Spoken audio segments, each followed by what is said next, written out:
Welcome to the PXL THIS 35 Film Festival, celebrating films made by the Fisher-Price Pixel 2000 toy camcorder. Let's probe the history of the word pixel. It was first used in a photochemistry 1874, but James Joyce presaged the pixel paradigm shift in his 1939 novel Finnegan's Wake on page 421 with the word pixelated.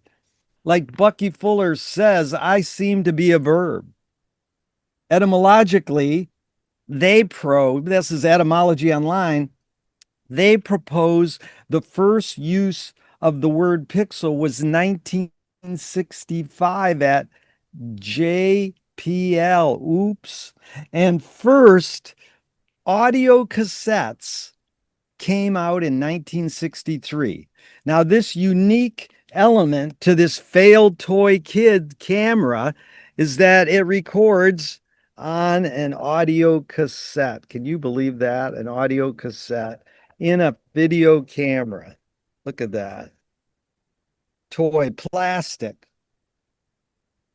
So recording on a pixel camera happens both picture and sound on an audio cassette.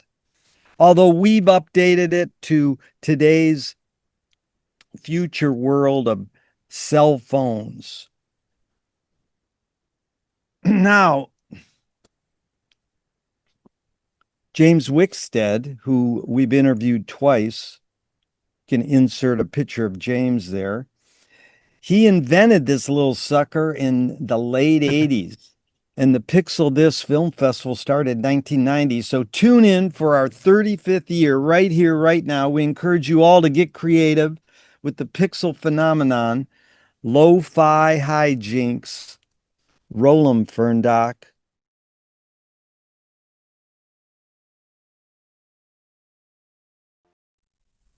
Tune in to the PXL THIS Film Festival.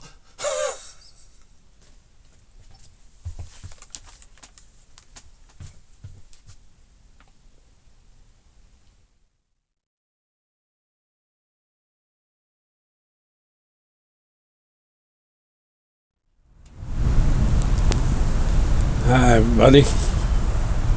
I'm the real deal, the raw deal. The real deal. And I think everybody should try to be the real deal. I mean, they talk about authenticity. What does that mean? I mean, how many identities do I have to build for myself? How many presentations of one body need to be there to fulfill narratives for so many different people? I'm coming to realize that about now is what you people, or collectively we might be calling the end times. I think it's the end times of individual experience. You talk about the California fires, you talk about the wars around the world. These are collective, individual experiences.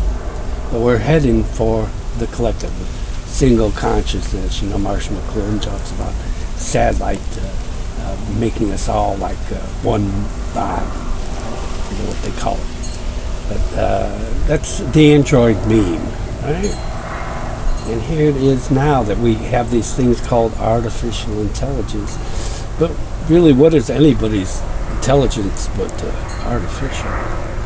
Oh, I suppose except for craftsmen and the like, people that actually build things with their hands. But that's the creative function that we all are going to miss dearly. Our existence in a tactile universe, a place where you touch people, that you don't meet people off an image that you're projecting on your phone, or an identity that's not you. It's a brand or an advertisement, just the way that the memes and the algorithms work on the social media. It's more giving you what it perceives you need based on your complaints any little thing that can pick up about the history of your health, whether it be dental or mental. I mean, I can't tell you how many memes I get on the mental health issue.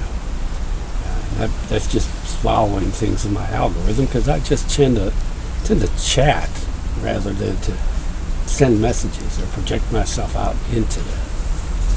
So the only reason I would do it anyway is just to, give people the benefit of my mistakes. I mean, that's probably mostly what we're here for. Just to leave a footprint, but not a footprint that does anything but reveals your reflections on what you missed by being in a tactile environment and ignoring it, if you know what I mean. So I hope in these end times that whatever transition that we're going through, that it's peaceful on the other side of that transition. So I don't expect it will be peaceful in transition. We're going on a big, giant 12-step program out in the universe. And the first step is always that you're not so important. That's what they tell you anyway. I don't think this planet ever gets to that amends step. I don't see a lot of people walking around making amends. Understanding what they need to amend, or what insult they've given to the universe. So I'm just waiting that flare, the solar flare's coming in, and should be here any second. And hopefully it will white out the entire camera, so that you don't have to see what happens when that flare hits. Anyway. I have some complaints, so I'll put a little bit of sad music on.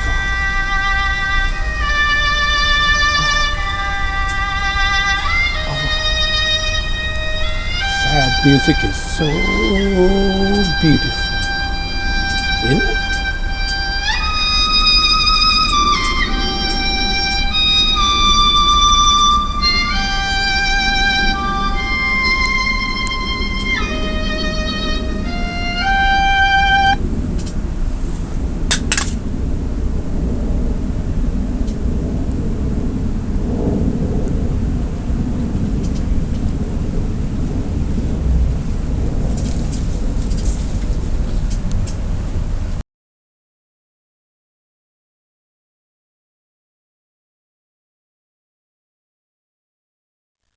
So this song is a song that I wrote after the 2024 presidential election, a day or two after.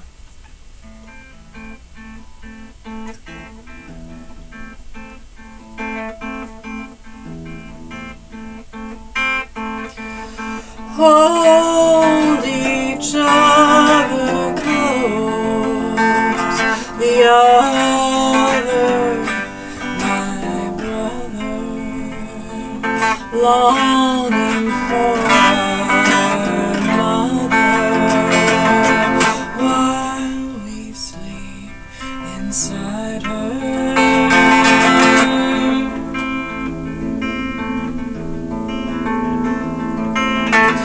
Brother went under in the rubble sifting. In the fog I'm lifting, Mother softly searching.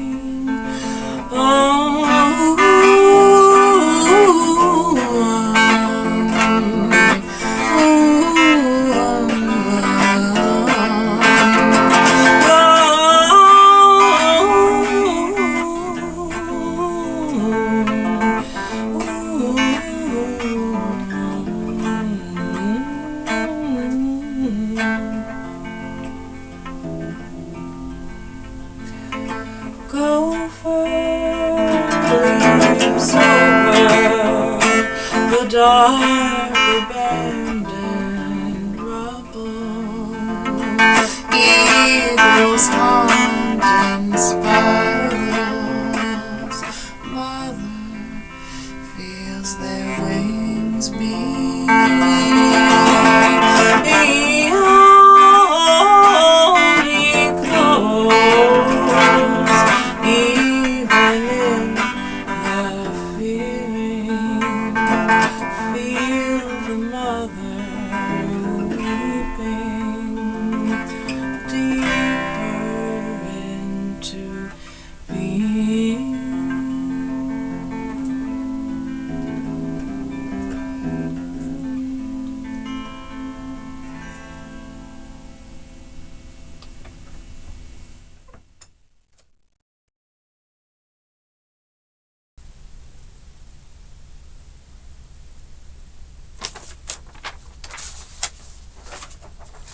Utopia is going into foreclosure.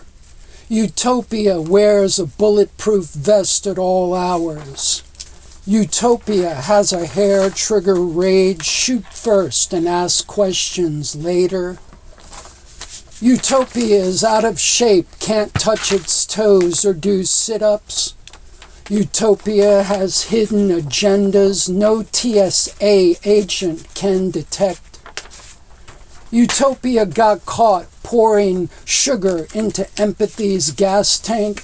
Utopia got caught transporting underage compassion across state lines.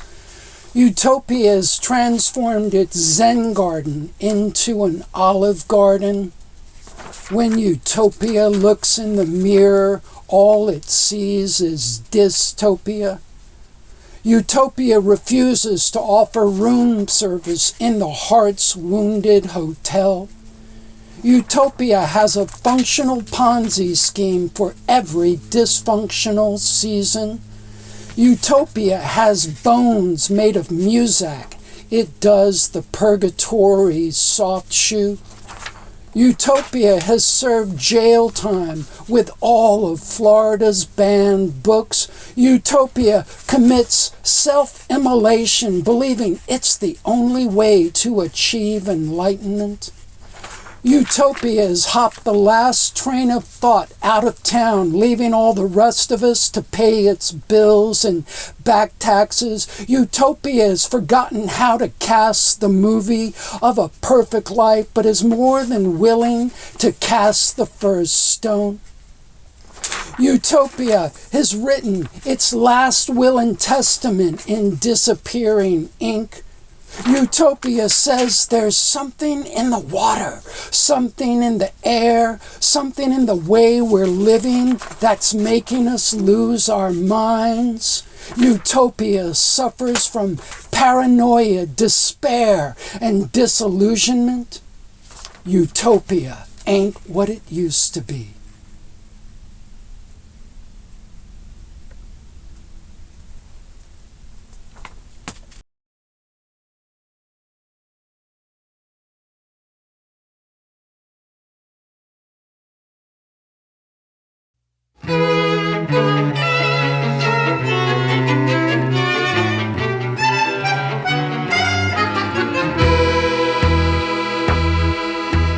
Women. Know what I'm saying? Forget about it. Know what I mean? It's like, I don't know. Give me a break. And now, pardon me. I know it's none of my personal business, but I think you got a problem. You want to know what your problem is? Women. I hope you don't mind my saying so. I just call them like I see them. You see, you gotta understand something. Every woman is always, can we talk? Well, she can talk all she wants. Obviously. Talk is cheap, but like they say, actions is louder than words. You said that right. Got nothing to say? Why say it? Shut up already. You talking a lot, but you ain't saying anything. Know what I mean? Women. What can you do? I'm telling you. Go figure. It's like, I don't know.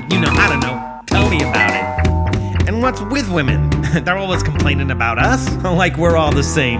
Man this, man that. Hey, don't look at me, honey. I didn't make the rules. I mean, a man's gotta do what a man's, and like that. I mean, what does she expect? You're only human.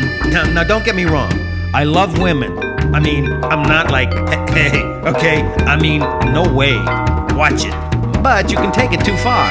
Like that story, that guy, that big shot, and that girl, the famous pair.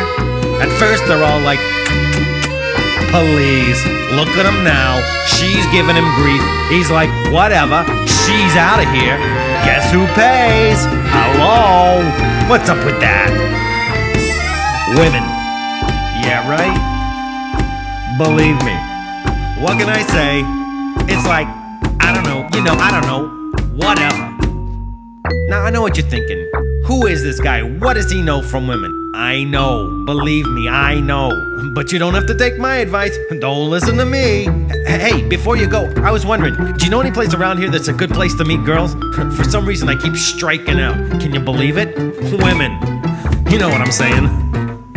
Forget about it. Know what I mean? It's like, I don't know. Say that again.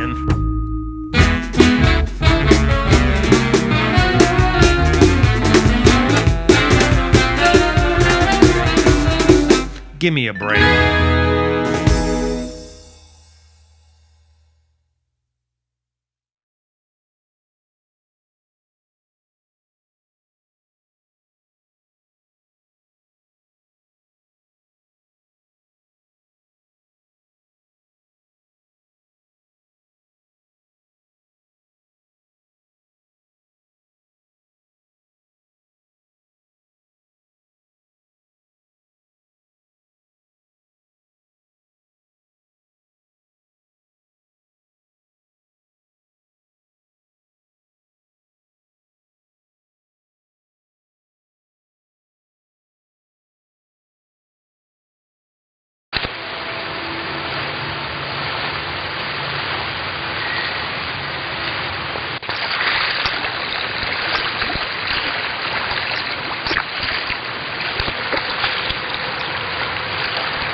Red oranges, orange blood, yellow beans, green canaries, blue violets, purple whales, pink bears, brown carnations, black snow, white tar.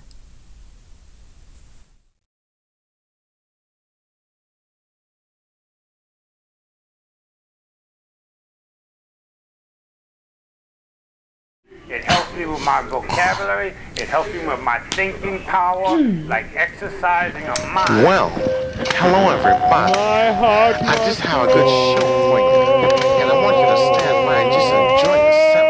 My God, how many times have I woken up? I don't believe in no therapist. I don't have no priest. A lot of people can't function. They can't go to ground. I don't want a life like that. I'm over him.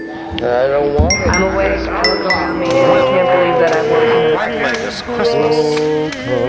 My left leg is New Year's. I don't feel like this in no music. So what do you say, big boy?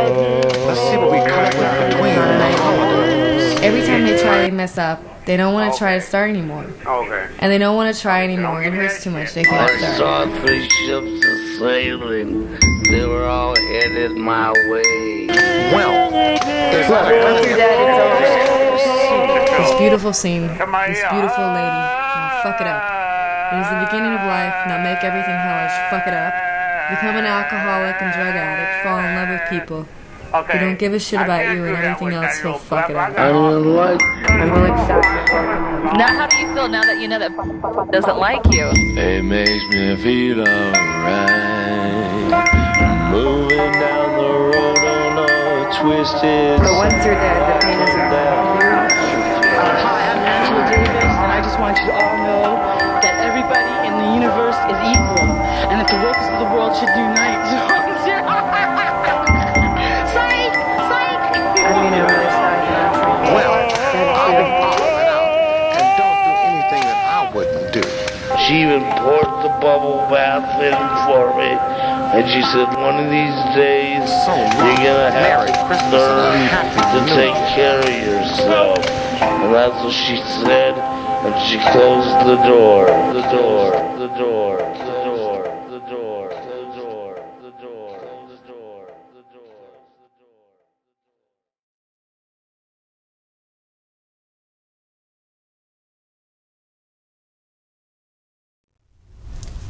You are old, Father William, the young man said, and your hair has become very white, and yet you incessantly stand on your head. Do you think at your age this is right? In my youth, Father William replied to his son, I feared it might injure the brain, but now that I'm perfectly sure I have none, why, I do it again and again. You are old, said the youth, as I mentioned before, and have grown most uncommonly fat. Yet you turned a back somersault in at the door. Pray, what is the meaning of that? In my youth, said the sage as he shook his grey locks, I kept all my limbs very supple. By the use of this ointment, 1 shilling a box. Allow me to sell you a couple? You are old, said the youth, and your jaws are too weak for anything tougher than suet. Yet you finished the goose with the bones and a beak. Pray, how did you manage to do it? In my youth, said his father, I took to the law, and I argued each case with me wife, and the muscular strength that it gave to me jaw has lasted the rest of my life. You are old, said the youth. One would hardly suppose that your eye was as steady as ever. Yet you balanced an eel on the end of your nose. What made you so awfully clever? I have answered 3 questions, and that is enough, said his father. Don't give yourself airs. Do you think I can listen all day to such stuff? Be off, or I'll kick you downstairs.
I see the clouds that move the sky.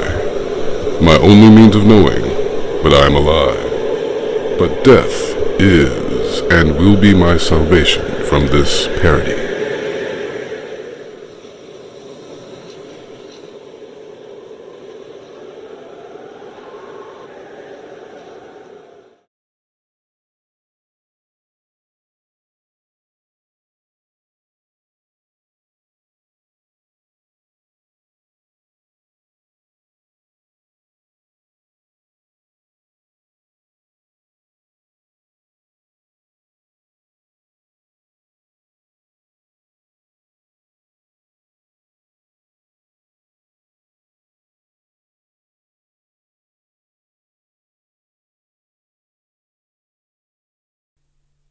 Ölümde umutla bulama, Шильменінде быркасы, Омурдан, кетемі. Возможно, это просто переход в другое пространство.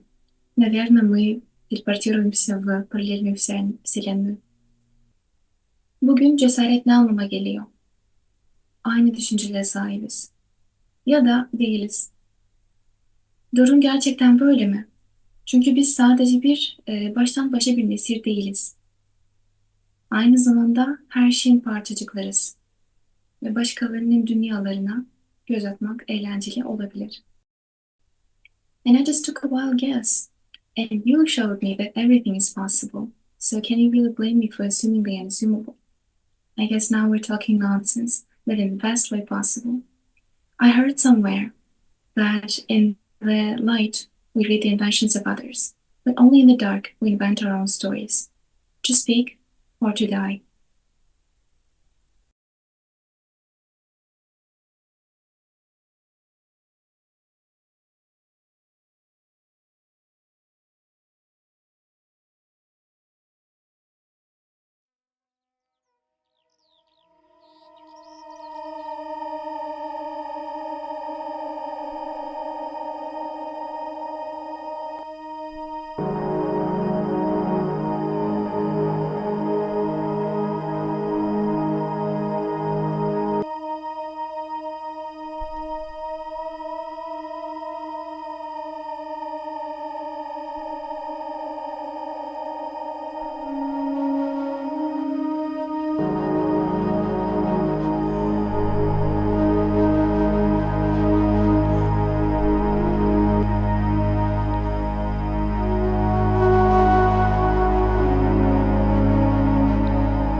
Ants are cool and they love to picnic. They love to picnic because ants are cool. There's just one rule. They love to picnic, and you can't have a picnic without ants. When you're Sunday driving with your family and you find that perfect spot beneath that big oak tree, they send up their greatest scout. He goes up and scopes it out, and then he signals back down to the colony. They've got brie. Ants are cool and they love to picnic. They love to picnic because ants are cool. There's just one rule. They love to picnic, and you can't have a picnic without ants. If they were big, they'd be stronger than an elephant and faster than the fastest horse of all, and fiercer than a tiger and more hungry than a whale. Let's be thankful that they're really, really small, 'cause ants are cool and they love to picnic. Yeah, they love to picnic because ants are cool. There's just one rule. They love to picnic, and you can't have a picnic without ants.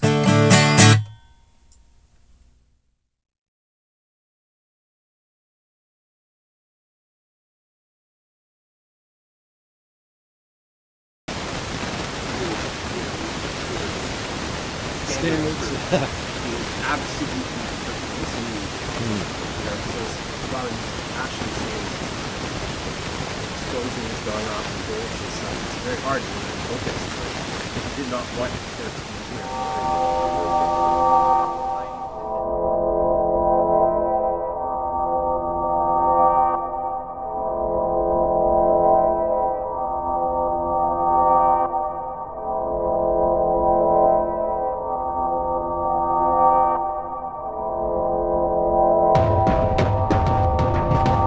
childhood's hour I have not been as others were, I have not seen as others saw.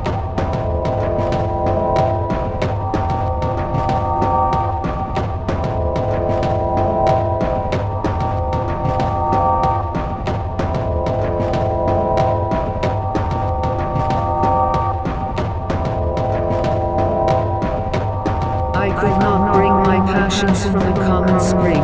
From the same source I have not taken my sorrow. I could not awaken my heart to joy at the same tone.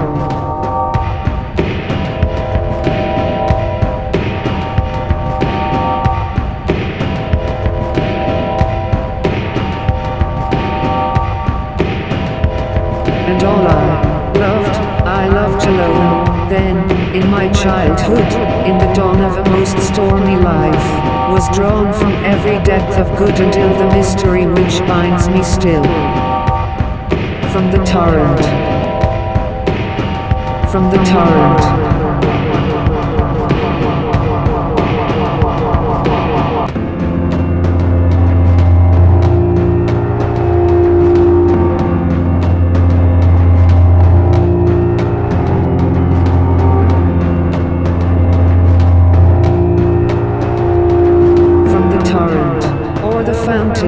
From the red cliff of the mountain, from the sun that round me rode in its autumn tint of gold. I could not awaken my heart to joy at the same tone.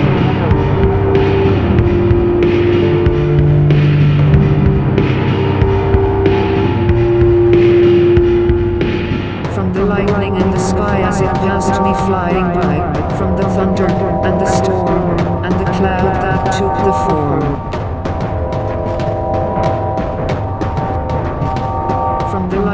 the sky as it passed me flying by. From the lightning in the sky as it passed me flying by. From the thunder and the storm and the cloud that took the form. From childhood's hour I have not been as others were, I have not seen as others saw. When the rest of heaven was blue, of a demon in my view.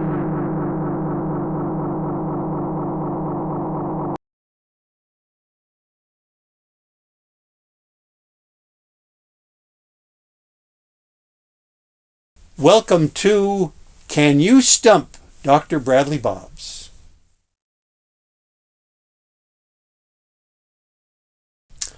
I am Dr. Bradley Bobs. I have a PhD in physics, and I'm known for my lectures on philosophical mysteries of quantum physics and my lectures on lasers I have loved.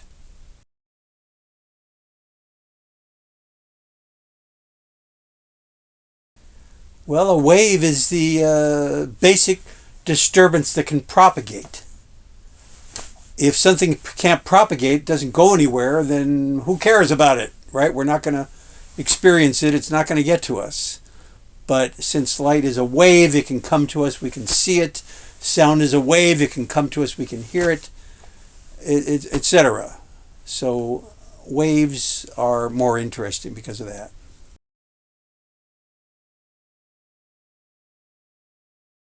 Sine waves relate to circles. Well, if you have motion around in a circle and uniform motion, and if you look at it from the side, a side view, looking this direction from the circle, if you look at how that motion in time, it maps out a perfect sine wave. In fact, that's almost the definition of a sine wave, I think. Is a circle in motion, you say? Right, a circular motion, a uniform circular motion going around a circle, looking at it end on. I that see. Maps out a sine wave.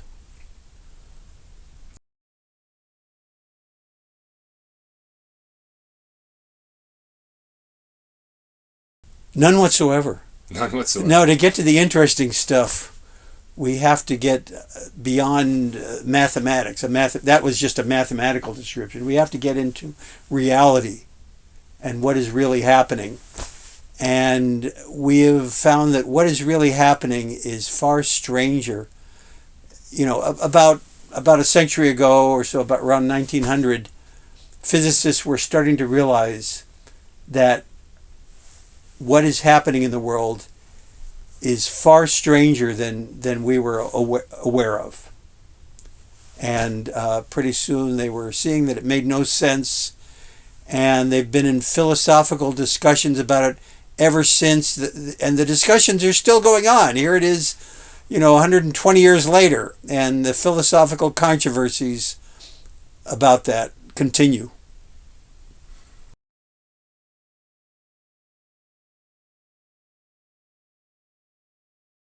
Well, the subtitle of one of my lectures is Everything I Need to Know I Learned from Quantum Physics. Sort of a joke. I'm not sure if that's really true. But, well, quantum physics impacts us in all the things it has made possible, all the technology, all of the high-tech things that we use, all electronics, all photonics, was all made possible by quantum physics. We would not have cell phones or computers or lasers or digital cameras or, magnetic levitation or magnetic imaging, solar cells. There are just so many things that have been made possible by quantum physics. Life would be very, very different, far more primitive. Imagine technology, 150 years ago. Life would be more like that.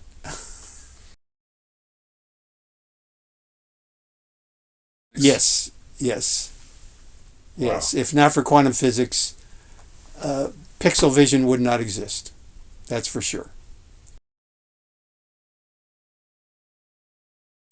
Well, I can explain it very simply.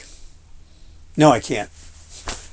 It's very complicated. Give me about 4 hours and I can explain it to you.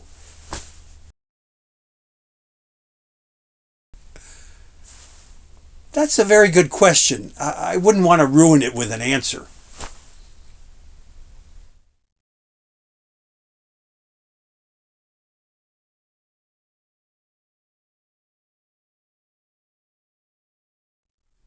And a one. And a one. Bam.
Yowza.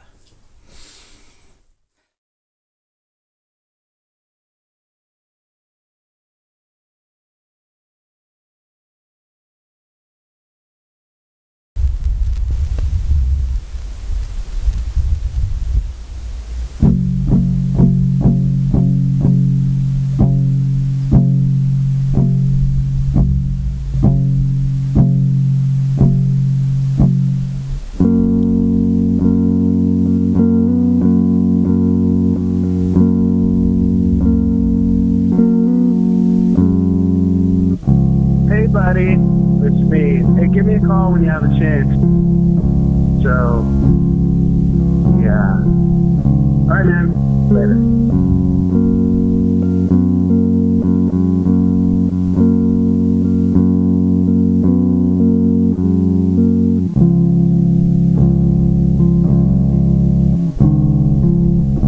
Oh, hey, bud. I was just finishing our text conversation with a phone conversation. That should be free for a little bit. If you're around. Give me a call back. Later.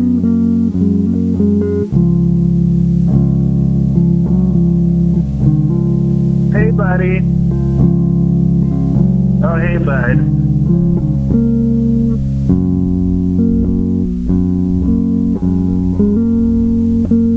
Hey, give me a call when you have a chance. All right, man. Later.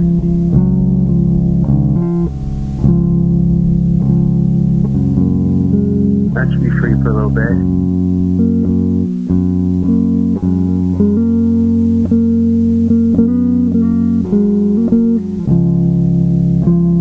Give me a call back. Later.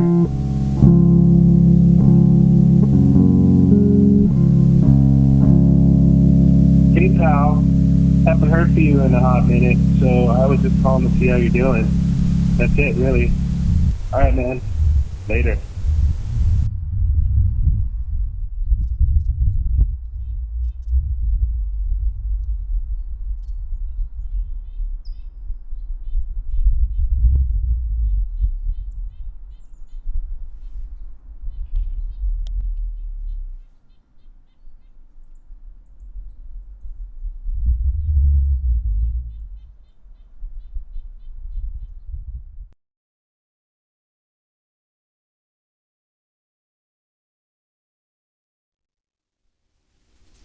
Hi, I'm Joe the limo driver.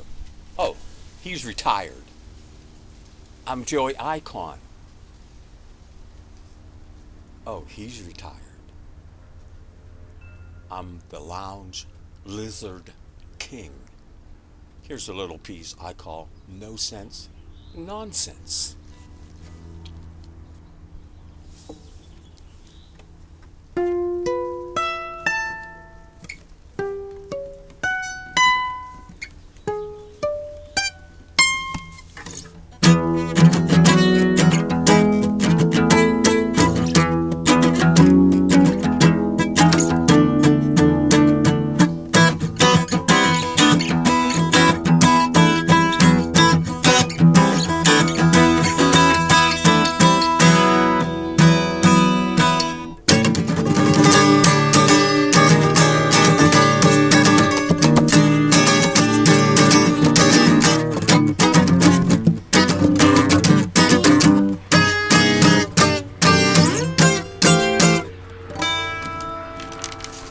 The end.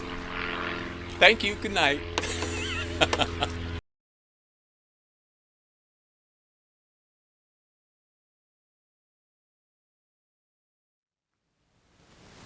Because the enemy sleeps with eyes open and heart closed.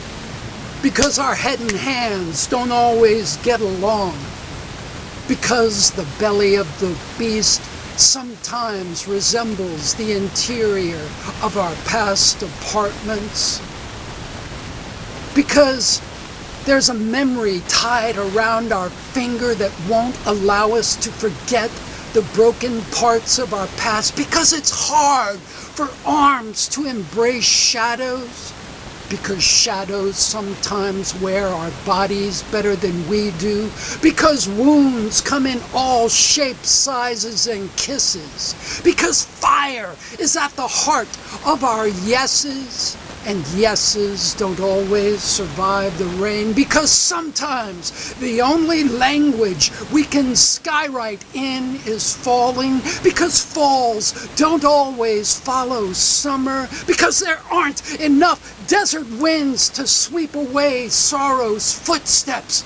We continue to be that air in search of a clear blue sky.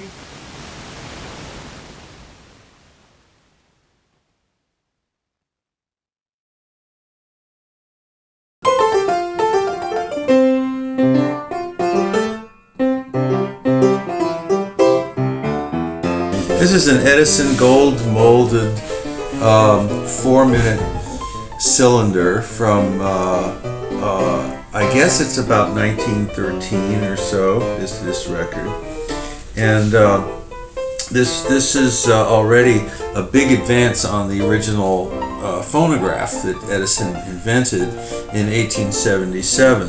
Then they were recording on tinfoil. This is a sophisticated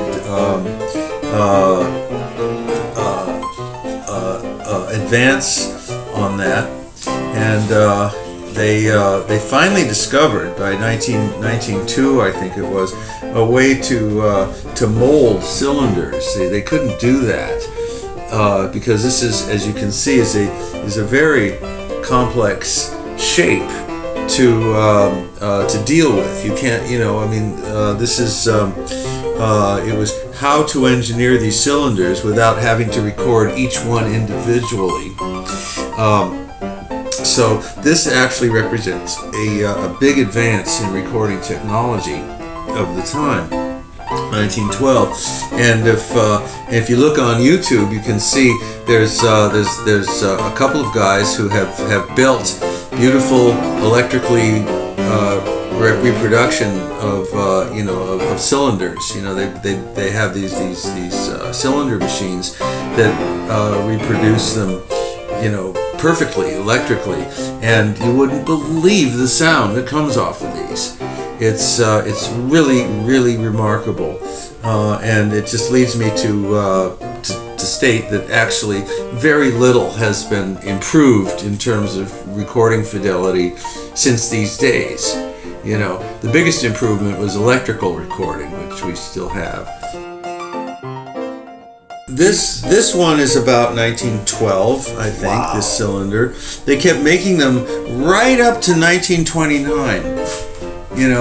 You can get you can get hot jazz and some really amazing stuff got recorded onto cylinders as late as October 1929.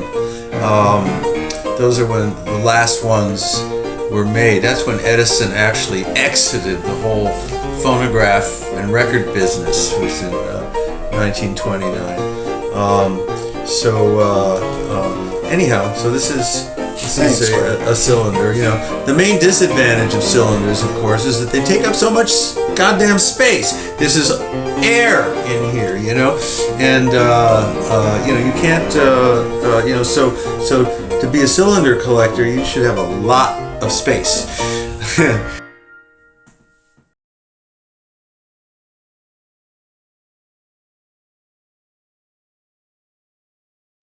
Hi, I'm Kylan. And I'm Khalil. And this song is called The Phuss. 2, 3, go.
Lesson 4.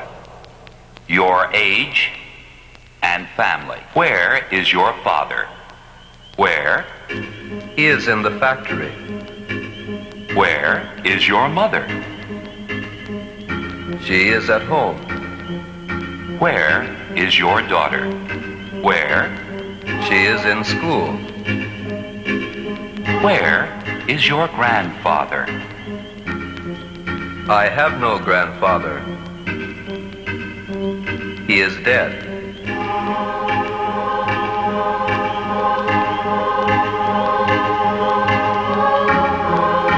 I have no grandfather. He is dead. Orion climbed climbs the morning sky of night. Up behind your beds and graves I rise, a skeleton of stars all joined by snot. From side to side Orion casts his eye. He is watching his familiars spin star trail meshes for these soulmates. Sleeping numbers all are we in the union of these subsets. The nets of kin are touched with blood, the nets of kith with glue. Cut his digits, far he flings, the net's purse strings his fingers choose. I pull taut the nets I touch, I am the engine of connection. Within the dithering darkness of the sky, I will draw you to one another.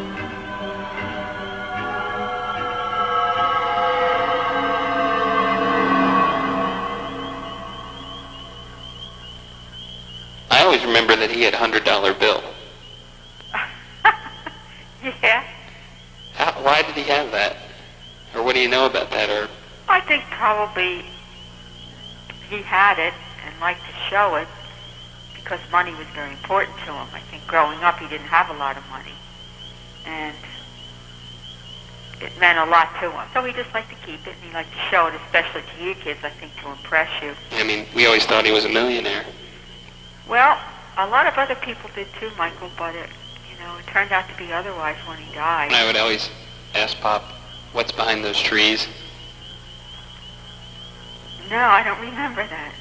I thought everybody got a good laugh out of that. What trees? Just the trees on the horizon. Oh, yeah, what did he say? He said, I don't know.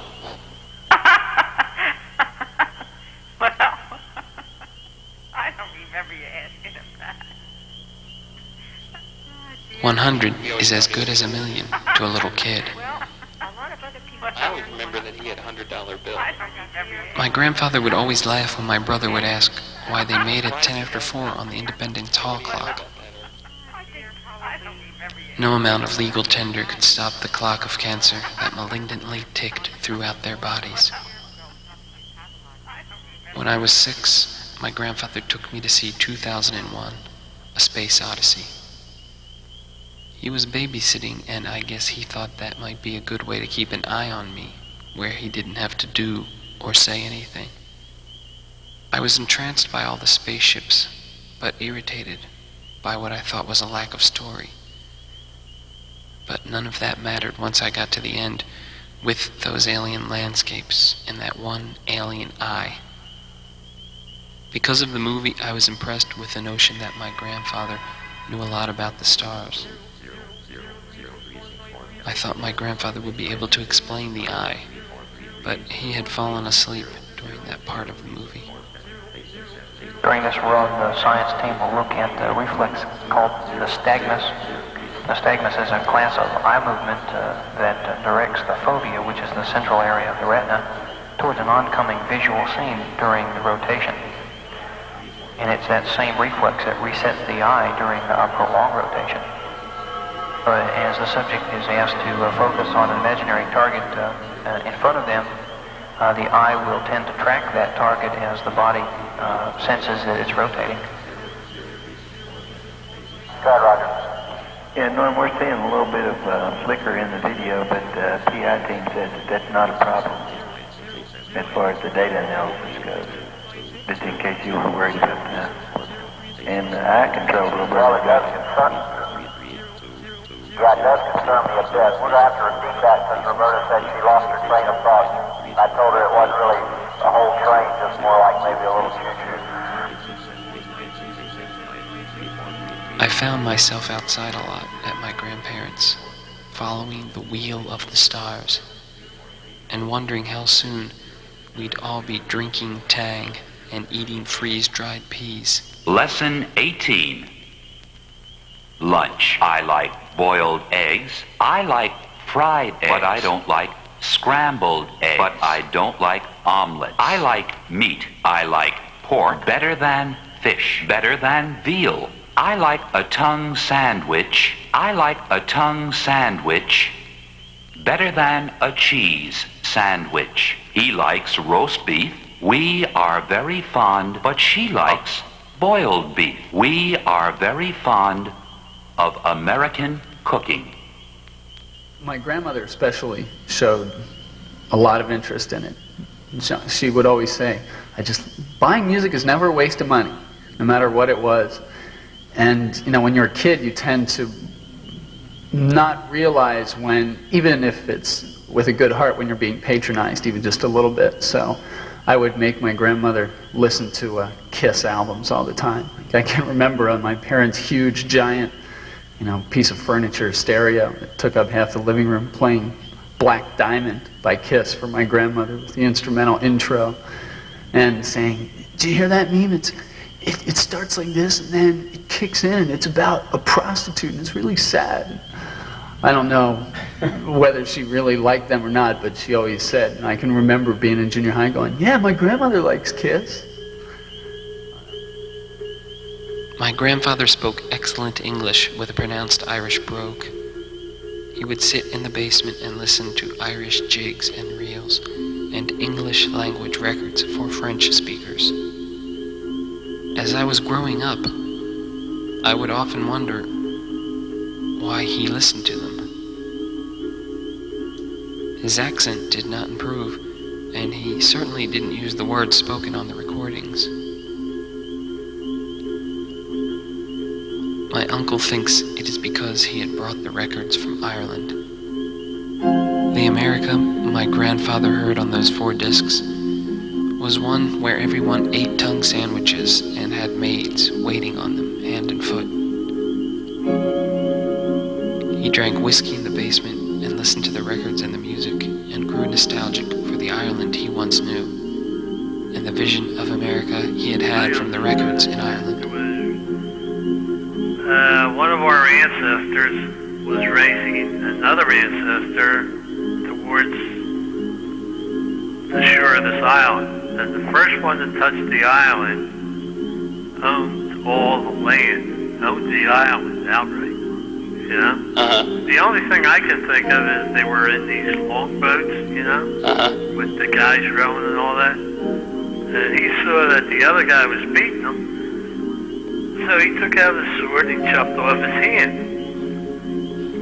And he got the hand and he threw it, and thereby touching the island first. Right. And you think he was drunk? Well, I think he'd have to be, like, I don't know, but that's the way I understand it. Very good, very good. That was one of your relatives. That's how the story goes.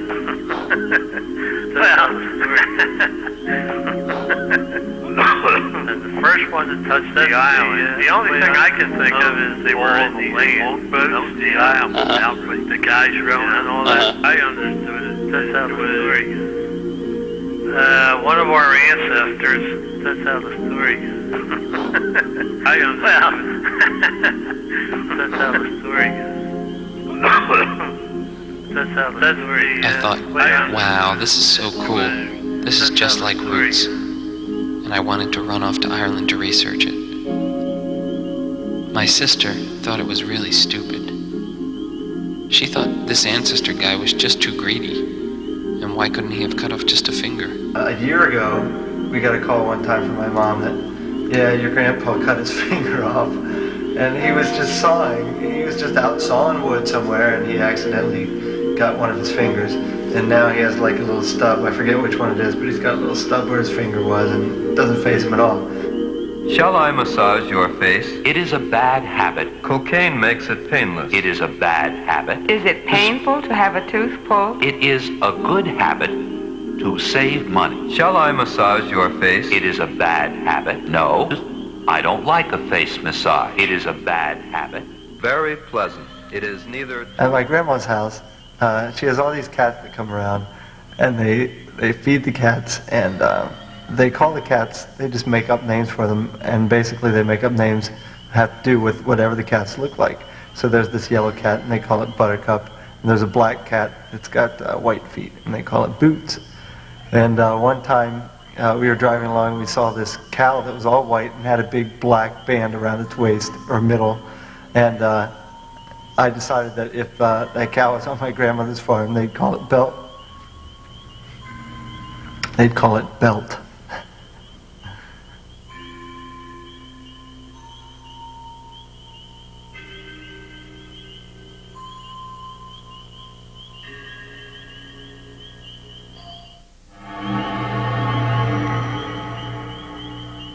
My sister dropped a license plate in the toilet. The miniature license plates that you would get in boxes of Super Sugar Crisp for hanging on the back of your bike's banana seat. My grandparents were once again babysitting us that night, so the responsibility for fishing it out fell to my grandfather. He died in his sleep the next morning. My sister thought she'd killed him. She thought if perhaps he hadn't reached in the toilet, if she hadn't dropped the license into that place you're never supposed to put your hand, maybe he would still be alive.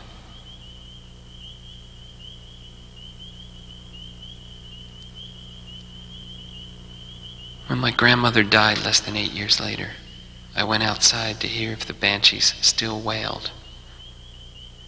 She had told me the banshees came from the sea, which is always close in Ireland, and were spirit-type creatures lamenting for the dead.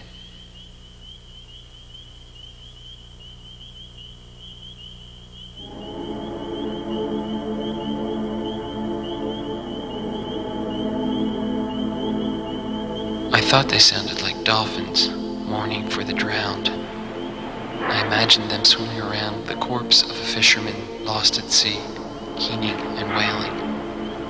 The fisherman only identifiable by the pattern of his sweater, the knit unique to his clan or family.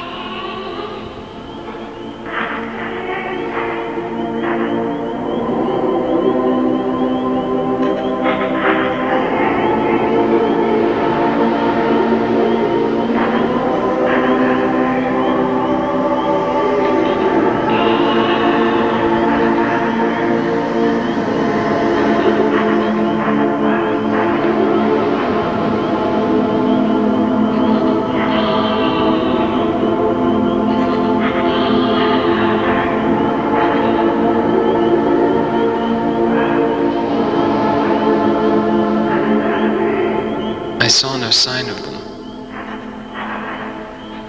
just the yellow piss moon as full as a bladder.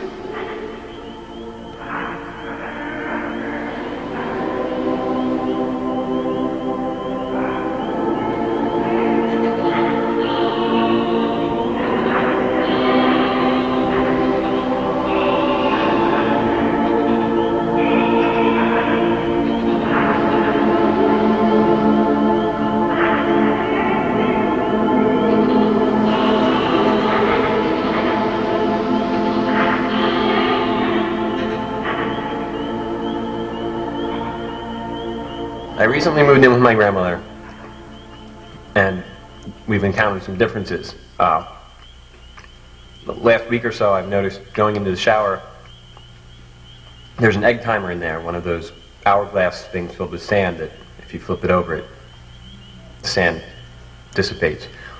And for a while, I didn't know what it was for until over Thanksgiving, I heard my grandmother telling my mother that it was to hurry me through the shower in 3 minutes. So it's a 3-minute egg timer, 3-minute shower. You get it. I'm not kidding. Oh my God. That's the best one.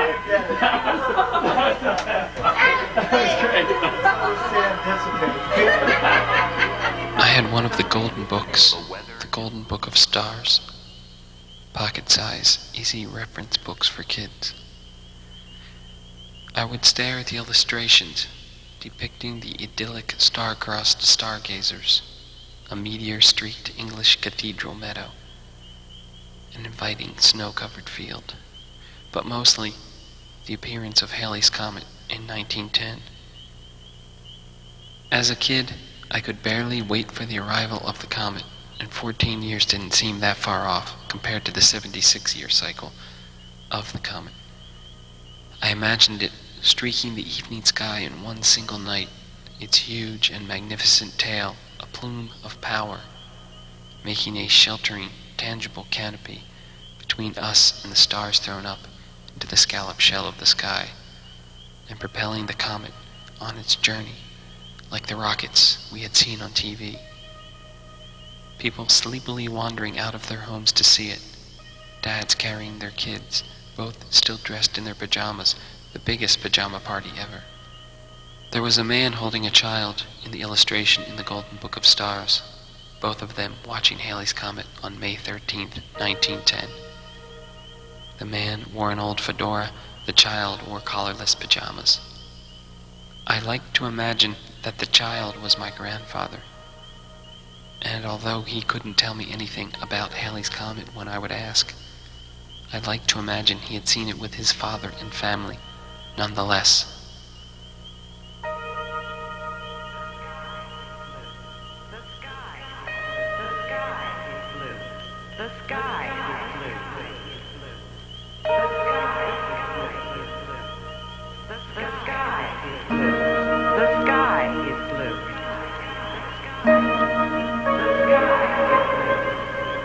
Has your sweetheart also black hair? No, she is a blonde, not a brunette. Is she pretty? She is very pretty and also good. She is very pretty and also good. She is very pretty and also good. A young couple, almost holding hands farther in the distance. That would be me in 1986. I would be 23, so old, I thought. I would surely have a family of my own by then. Standing with the one I would marry, our nights would never be cold, scary, or too dark. And there would always be meteors and many friendly sounds, even in the winter. My grandmother used to say nice people don't have hairy babies, and nice people don't make big cookies. When I was young, Don't know why. my grandfather had long, thick hair, and he used to let us hold on to it, and he used to spin his head around, and we could hold on to it, and it was like an amusement park ride. My grandma always used to say, "Will you reach me the sugar, honey?" Instead of, "Will you pass me the sugar, honey?" Grandfather's kind of a quiet guy, and he smokes cigars. And his real name is Stanley, but everybody calls him Jake, and I have no idea why. I would ask questions of everyone, particularly of my grandfather. He was older than all my other grandparents, so I thought he knew that much more. He was born in 1909, the oldest thing I knew, though I had found some pennies that were older. I thought Ben Franklin was on all the money, pennies, nickels, dimes, and dollars. I thought my grandfather looked kind of like Ben Franklin. No matter what the question, what's behind that farm on the horizon? What's the name of the constellation with a band of 3 bright stars? Why is it 10 after 4 on the Independence Hall clock? His response was always the same. I don't know. What do you think? When I was a kid, I used to go up and stay at my grandfather's farm for a week or so in the summers, and I remember one year I was there, and my grandfather woke up me and my cousin from our sleep and took us out to the barn to watch one of the cats have kittens, and it was really amazing. I'd never seen anything like that before. However, I learned later that probably the next day or maybe a week later, my grandfather took all the kittens and chopped their heads off. And that was his way of controlling the cat population on the farm.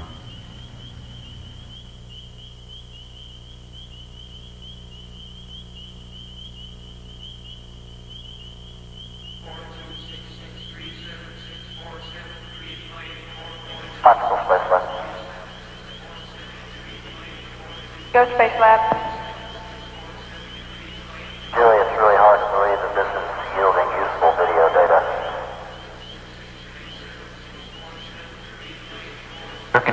received some intermittent video from the helmet camera.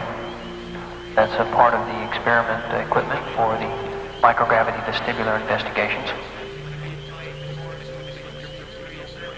And Norm, the video is not useful, but we can get the rest of the iCal on that EOG.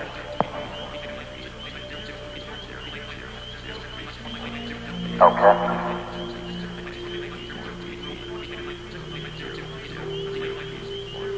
Friends are an Elizabethan collar around the neck, the family, an old fedora.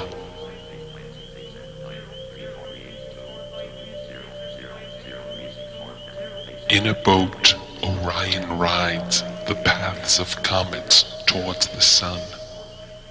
Digitless on one hand and missing the other completely, he is losing his appendages and excreta and bodily fluids.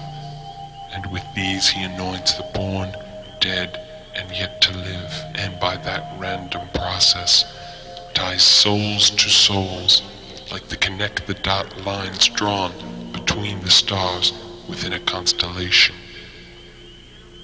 There are twin nameless and larval amphibians that ride the back of night, the curve of the world, lines of flux and force drawing and redrawing themselves.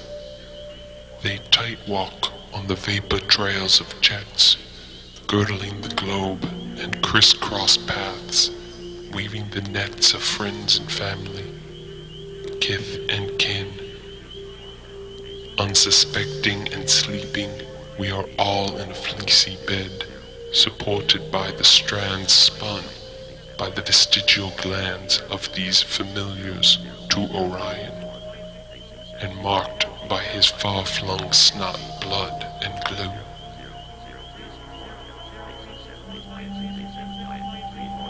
He pulls taut these purse strings that run between our stories, sending us rolling and tumbling headlong, diamonds in the velvet net of night, falling through a column of darkness to the center where waits Orion's web. This is the crystal engine that beats out a rhythm for the heart of night. These peepers, these tadpoles, are the cells in this heart, watched over by that almost certain amphibian eye, beating and bound to each other by the random and silvery glue of kinship. I do not know how the night goes on after the engine as metronome stops, a massive infarction, a flagrant infraction, a blatant display of arrhythmia. Each cell counting off its own beat, rather than achieving a healthy order, cardinal, ordinal, numeral, a healthy order of numbers each in time with the next. There is beauty to this chaos and discord. How silly of me not to realize this night has always survived on beauty. What are shoes made of? Shoes are made of leather. I live in an apartment house on the ground floor. The servant washes the dishes in the sink. My wife, the servant, there are pictures on the walls and carpets on the floors. I don't use the elevator. What color hair has your father? Is she pretty? He has gray hair. What color hair has your grandfather? The sky is blue. He has no hair at all. He is bald. What are the colors of the rainbow? Grass is green. The colors of the rainbow are red, orange, the sky green, is blue, yellow, blue, indigo, and violet. The stars crowd around me now, the color of family and friends. Now, here, laughing. I can't tell which is which.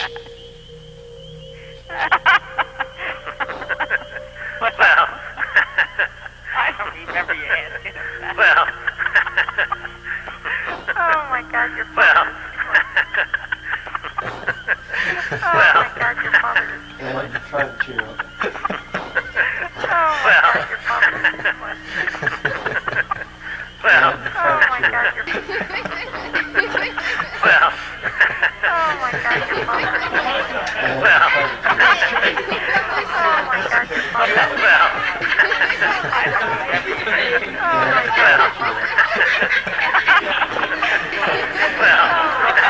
God.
Humming melodies is reliable to double the helix, the matrix, the mass, the matter, the mothers, the many, the McLeans, the McLuhans, the Max Ernsts, the Marcel Duchamps. Transcending anything through anything else. Systems, symbol, sin, sincerity, sinuous, like Odysseus, man of many turns, sinuate, sinus, mercy. Send your pen to perfect this text quickly. Ha! Literature is like a taxicab noted for its springy suspension. Why do we all insist on being afraid of death? Immortality is filled with nothing. W.H. Auden said, poetry makes nothing happen. Frank Zappa said, nothing is what I want.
Moving image media. Okay, I'm ready. This is like take 42.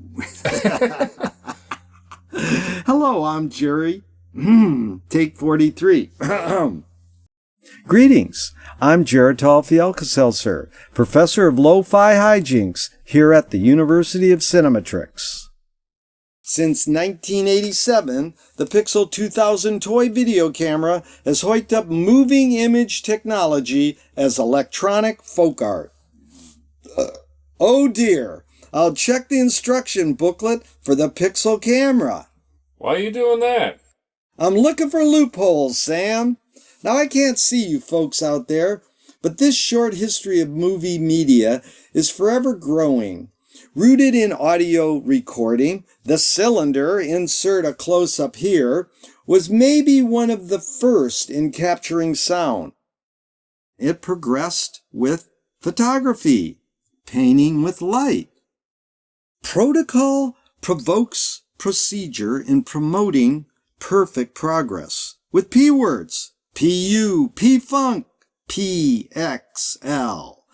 These instruments extend our humanness, our human sensorium.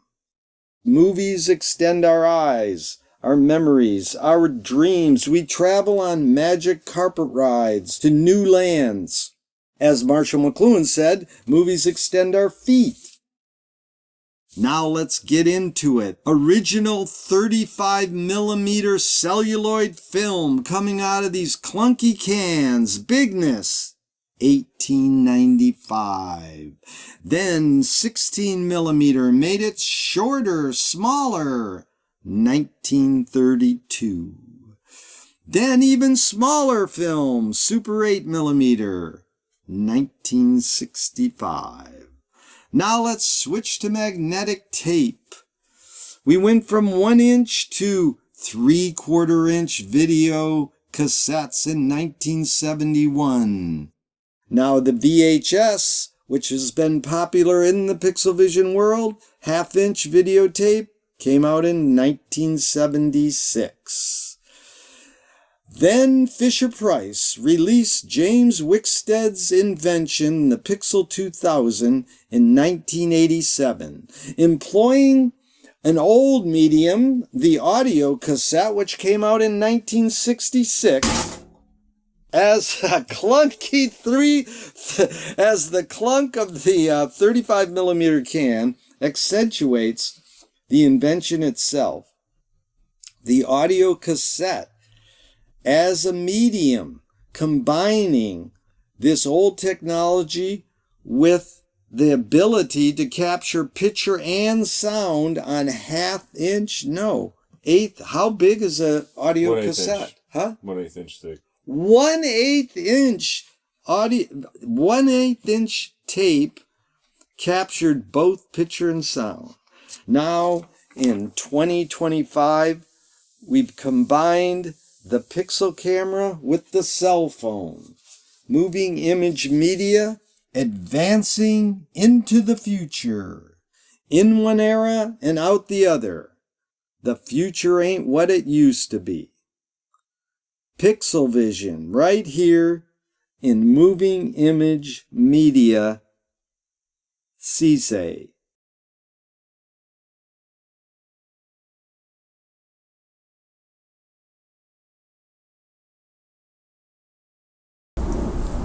Well, it is 1/17/2025. January 17th. It's kind of cold out here in Venice. A little lonely, a little sad. You see, I'm here by myself, and I usually work as a team with me, myself, and I. And Hear myself, Em. All right. I am. All right. I was wondering, we were starting to think you weren't going to make it. Not going to make it. I have a responsibility to Pixel fans. I guess that makes sense, I suppose. So what are you thinking? Me? This year. What do you think? Well, I was just thinking about how quiet it is out here today. And gloomy. And maybe singing a song. It's gloomy. You know, I could use a pick-me-up. Can you cheer me up, King? Like, it's gloomy. Okay. I bet everybody could relate to that. Kind of like there's 8 billion of us here, that's all. And I've heard people say that we're like a family. And you're a daddy. I used to be. No. No one can erase you. You're still a dad. Yes, you are. Yeah. So why don't we sing for 8 billion people? Let me start. All right, you start. I was a child. I was a little boy. I was a daddy. Your own granddaddy. There's some people just like you and me. Yeah. Pacific Palisades, Altadena. Yes, tough times like I seen before in Silmar, Hollywood too. Are you ready for your close-up? We're all together, we're all like one. Do you remember when the game begun? The little children and the big people too. We all go poopy after we chew, chew, chew, chew.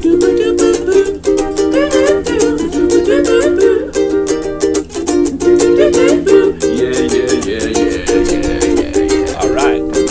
A human family, 8 billion strong. 8 billion, we can all sing a song. 8 billion of us sharing this place. If there's still a place or a trace. It's the ace. Planet Earth, it's got to be the best. On the east, north, south, and west. Yeah, we're in the west. Out in the ocean. Venice Beach. By the ocean. Muscle Beach. Well, look at me. Just take a look. I mean, you're in the dock. Yeah. Here we go.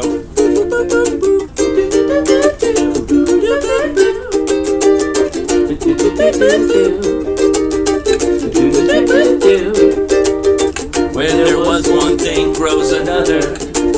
Everybody's sisters and brother. We're gonna build another new house here. Jack! And everybody will be welcome in here. Jack! The house that Jack built. yeah. Yeah, here comes the tuba solo. Oh no! The tuba player's Waymo got attacked by the Dodgers. Oh, no tuba player. Sorry. Pacific Palisades, Altadena, Hollywood and Sylmar, Icena. A little tragic story there. But everybody everywhere lives a life on planet Earth can be rough. Life on planet Earth can be tough. We're gonna get together to share the wealth. We're gonna get together with a little help from you. With you. With you.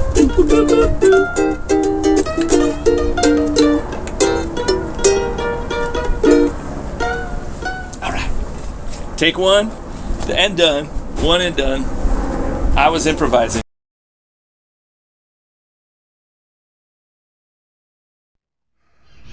O Cinderella of the wasteland, your prince revealed a rabid clown. Now you move through the barbed wire hours with hate sewn on your eyes. O thrift store tantrika, pearlescent body odorless on generous hotel bed where you taught me to hurt you the way you liked it. O bottled blonde viper, coiled on cum-stained sheets. The pre-recorded silence of your goodbye signals the razor-bladed purgatory I so deserve. I can't...